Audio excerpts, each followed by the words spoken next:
Moving further, we will now be having the introduction to the various departments of the dental college by the department heads. May I now request Dr. Joyce Sequeira, head of the Department of Oral and Maxillofacial Surgery, to do the introduction. Over to you, ma'am.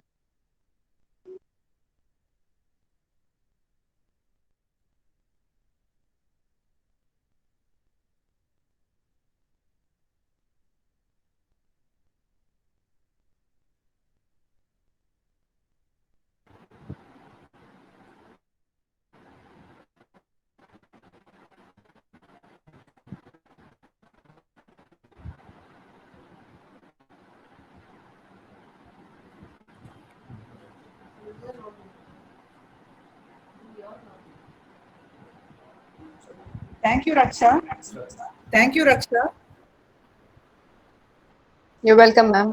Respected Chief Guest and Dean, and Dr. Arthur, guest of honor Dr. Abhay, and all the faculty and all the heads of the departments, and my dear postgraduates who are newly joined. A warm welcome and good morning to one and all. Me, Dr. Joyce Sequeira from the Department of Oral and Maxillofacial Surgery, I'm going to present few things what are required to be done by the postgraduates. This is our team. We have professors Dr. Jagdish Chandra, additional professors Dr. Arvind and Vinay Krishna, reader Dr. Varsha, and we have two lecturers, Dr. Rafiq and Asif. And there is a craniofacial unit which is connected to our department. Dr. Harikishore Bhatt is in charge of that as a leader. So this is the postgraduate program in the department, and it is meticulously planned. All the postgraduates are expected to follow the schedule. The students shall maintain punctuality, discipline, and dedication throughout the academic session, which is very important in oral and maxillofacial surgery. The objectives are knowledge, skills, and communicating skills and ability and research.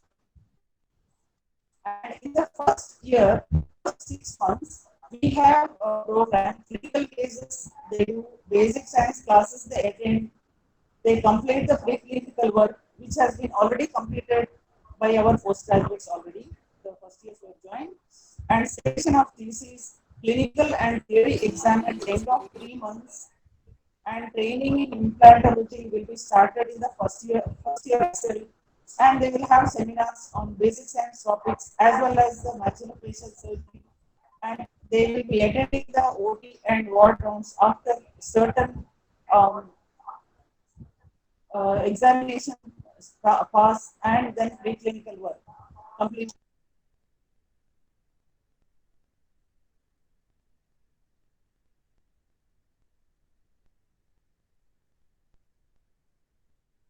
In the departments, that is anesthesia, general medicine, neurosurgery, ophthalmology, general surgery, ENT, and radiology, which is mandatory of all the postgraduates. And in the second year, they will be going for a month to oncosurgery postings to various centers such as Kidwai, Tata Institute, RCC, etc. And they will be going, which is optional, to the microvascular surgery postings in Chennai. And they will be going for a trauma center, which is in Malaysia, which is again an optional issue. And they will have craniofacial postings for a month, which is in our own hospital. And they will be doing most of the minor surgical procedures. In third year, postings exclusively in Department of Maxillofacial Surgery. They will not be going for any postings anywhere outside. Only in the department they will be doing the surgical work. So at the end of the 3 years, they will be trained in oral implantology course, and they will be attending casualty duty on rotation basis throughout the PG course. A final year and a second year postgraduate student is posted in the casualty for 24 hours. So the minimum requirement already Dr. Shambat has explained. They should have 5 seminars to be presented per year and 5 journal presentations and case presentations. and of course undergraduate teaching 1 per year. This is the DCI protocol. And in our department, we have a daily schedule. That is, Mondays we have a journal presentation for second years and third years, and Tuesday we have a seminar presentation for second years and a case presentation, which is supposed to be posted on Wednesday. And Wednesday is our OT day. And Thursday, seminar presentation by the third years. And Friday, we have the first years will go to basic science. And there is going to be a case presentation for the day of next day. That is Saturday, we have a OT day again. So these are the certain achievements of the department. We have a seed grant which is already been completed in 2015, done by Dr. B.S. Sripati Rao, our ex head of the department, and Dr. Jagdish Chandra. And seed grant is going on by Dr. Joyce and Dr. Varsha, which is going on. And next is ICMR project, which is completed. One is completed and one is ongoing by Dr. Jagdish Chandra is one of the member faculty in this ICMR project, and we have already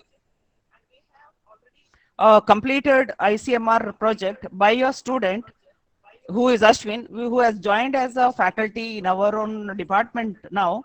And then Dr. Hussain, who is a final year postgraduate, who is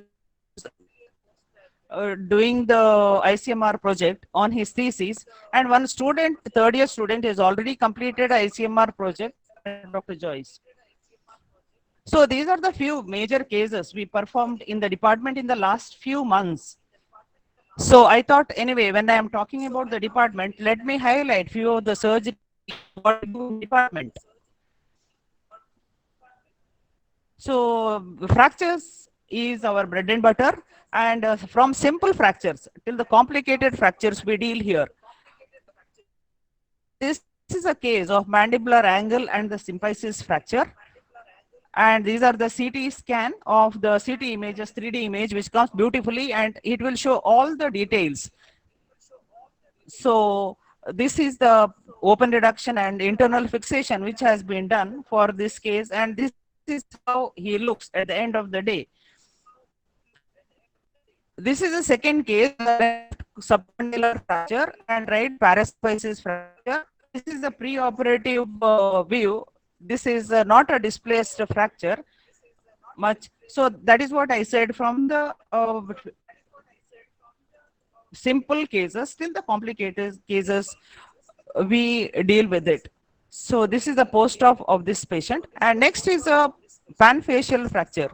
He had a fracture of frontal bone, bilateral E4-3, right parasymphysis, nasal bone fracture. He had a CSF leak for a few days, and he was admitted under neurosurgery for 4-5 days under observation. Then later they transferred the patient to us, and this is how it is. So everywhere there are fractures over the face, and we fix them up, everywhere opening up, intraorally, extraorally, etc. And at the end of the day, he looks like this. And next is another case of the panfacial fracture, young boy around 28 years. So frontal bone, comminuted NOE, nasoethmoidal fracture, and left leaf 4-3, right leaf 4-2, bilateral leaf, all the bones in the face were fractured. So in such situations, dealing with these things is little difficult, and it takes a long time to operate, almost 5-6 hours. So always I advise my postgraduates to have proper breakfast and come. And when they come to the department itself in first year, I assess whether they will be able to manage these things or not. So if they're not able to manage these things, there is no point in taking postgraduation in molecular surgery. That is my thinking. So these are the images wherein we have a very good imaging techniques these days. So that is why it makes almost 70% our job easier. Instead of palpating on the OT table, we are very sure what we are planning to do and etc. So that is why I always insist that should be a case presentation before posting the case. So which makes the things more clearer. We take the opinion of all the staff members and then we post the case and deal with it. So this is the intraoperative picture, and this is how it looks at the end of the day. And we have another kind of case, that is TM joint ankylosis, that is either by birth or acquired because of early childhood trauma to the condyles will lead to such kind of deformities. And the patient will not be able to open the mouth at all, and there will be a jaw deviation. And there is no growth of the mandible at all. In such situations, also we open up the condyle and we create a gap there, and we do a gap arthroplasty and open their mouth. And the patients will be very happy when they go back from the hospital. Next is condylar hyperplasia. This is another problem. Patient will be able to open the mouth and everything, but only aesthetic is the issue. So here, there will be occlusal cant and all the other deformities. We take a CT scan and 3D, etc., and then go ahead with the kind of surgeries to the condyle and the mandible trimming, and we achieve near normal, our satisfaction or patient satisfactory results. This is how she looks at the end of the day. Next is orthognathic surgery. I really thank Dr. Akhtar Hussain for this, Dean. So we have a very good interaction between orthodontics and maxillofacial surgery. We have case presentations and case discussions every week. So now it is not there because of the COVID, as the patients are not coming. Otherwise, we had good interaction and we decide the treatment plan together, the orthodontics and the maxillofacial surgery. I really thank you for this issue. And here you can see few cases I have focused. This is a skeletal class 3 malocclusion with the mandibular prognathism. So you can see how is he looking preoperatively. Now we do a BSSO, that is bilateral sagittal split osteotomy for him, and back and in occlusion. So you can see how it is looking. So this is how he looks preoperatively and postoperatively, and the patient is really happy with the change on his face.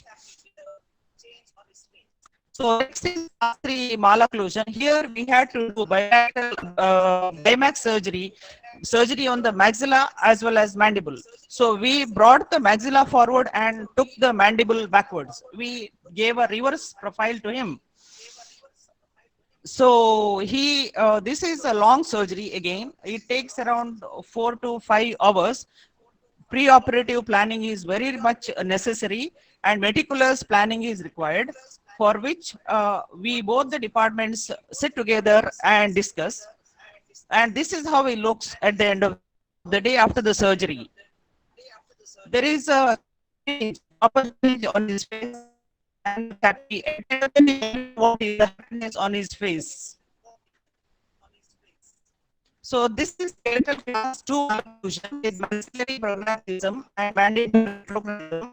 This is again a Bimax surgery we did on her. So this is how it looks. We took the chin back and we advanced the chin and then we took the maxilla back. And at the end of the day, that is how she looks. This girl, she was not getting proposals at all. And I think after the surgery, within 1 or 2 months, she got married. So this is the thing, what happens in orthognathic cases. Skeletal, this is another case with the skeletal class 3 malocclusion with mandibular prognathism. This is the pre-operative photograph, and we did a bilateral sagittal split osteotomy on her, and this is how she looks. She looks different. So this is another guy with the skeletal class 3 malocclusion with the mandibular prognathism. So we did again a bilateral sagittal split osteotomy and took his mandible back. And at the end of the day, this is how he looks. And he said that his family people could not recognize him after going back from the hospital. So in another case, this is a very difficult case. This was done in stages. we called outside faculty also to help us on this. So this is how his cleft case which was operated, and he had a hypomaxilla, very small maxilla. So what happens is we cannot surgically advance his maxilla beyond a limit. So we had to undergo another procedure called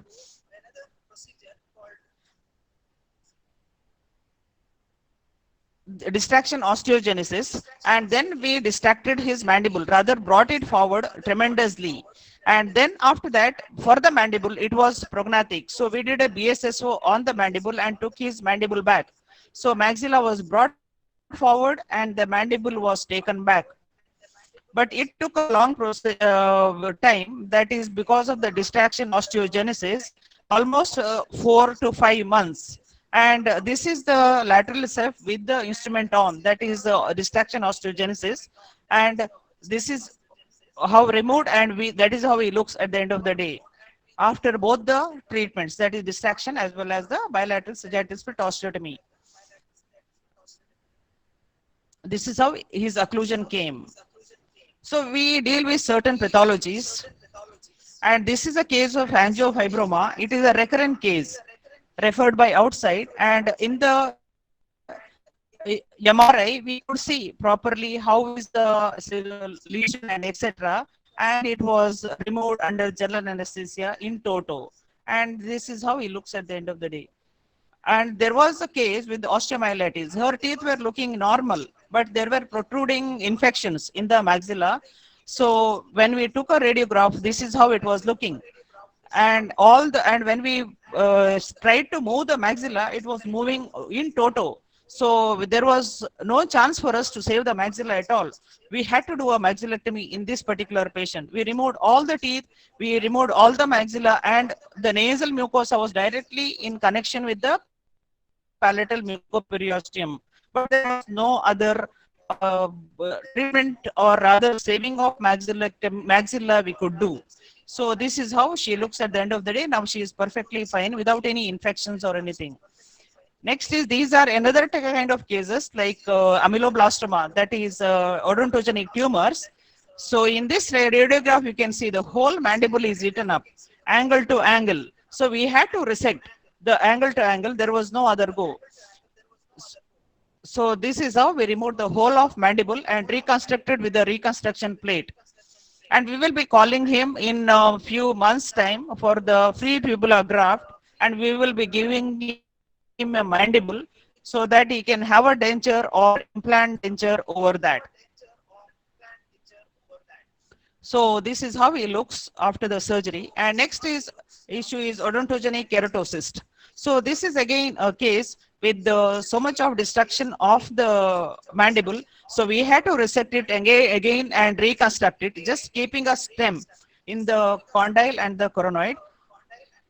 This is how it looks at the end of the surgery. So this is another kind of surgeries we do, that is submucous fibrosis. Patient will not be able to open the mouth at all. The whole cheek is fibrosed. And this is basically happening because of the gutka chewing, etc., because the substance abuse things. And then we open it up, we do a fibrotomy, give a skin graft over the raw area, and see to it that the mouth opening is achieved. So after the surgery, her mouth opening is very much, and the patients are very happy, and they should not get back to the habits. That is what we insist. Because these are pre-malignant or potentially malignant lesions which may get converted into malignancy. That is how we threaten them, and then we see to it that they don't continue the habit further. So this is this is another case of submucous fibrosis. We did the same treatment, and that is how his mouth opening is. Another issue is here, we have a craniofacial unit, and Dr. Harikishore is the in charge of that unit. So he is managing the cleft lips and palates. So these are the few clefts which are being operated in the department of craniofacial unit. So the child is looking very fine, and the palate is looking very fine. So this is what is done in in that department. So at the end of the program, rather at the end of the training program, these 3 years of formal training as specified will equip the postgraduate students with skill and knowledge. And on completion, they shall be able to practice minor and major maxillofacial surgical procedures independently with confidence. That is what I want from my postgraduates. They shall also be able to intelligently pursue further fellowships in advanced maxillofacial surgery, because nowadays there are so many fellowships available in cleft lip and palate, oncosurgery, and many other things. So they should be very confident to follow the advanced maxillofacial surgery training. So once they are basically completely confident on major and minor surgical procedure, what I showed just now, then only they can go ahead for the advanced fellowship programs. That is our motto for, and that is the training we give for our students. Thank you very much. Thank you, ma'am. May I now request Dr. Sanat Shetty, Head of the Department of Prosthodontics,